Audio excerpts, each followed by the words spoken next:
Comment le savait-il? Pourquoi la Chine viendrait-elle commencer à extraire du cobalt si cela n'était pas encore particulièrement précieux? Oui, et c'est vraiment une question importante et la réponse m'a vraiment surpris.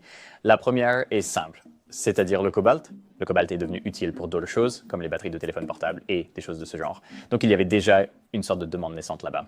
Mais c'est ce casse aussi d'assurer du fonctionnement de l'économie chinoise, car la Chine est un pays communiste où l'État et l'économie sont étroitement liés.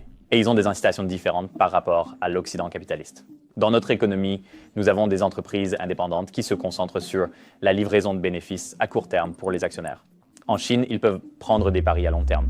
Ils peuvent dire, par exemple, dans 20 ans, nous pensons que cela va être vraiment précieux.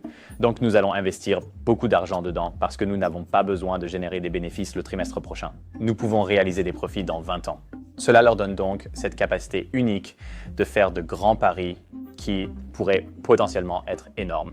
Et dans ce cas, c'était absolument le meilleur pari qu'ils pouvaient faire.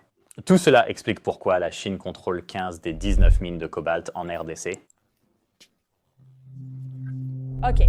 Donc, la demande pour les véhicules électriques augmente. Le cobalt est nécessaire pour les véhicules électriques. Et vous avez la Chine, avec sa prévoyance, qui achète toutes ces mines au Congo pour contrôler l'approvisionnement en cobalt dont nous aurons besoin pour les Oui, VE. c'est exactement ça.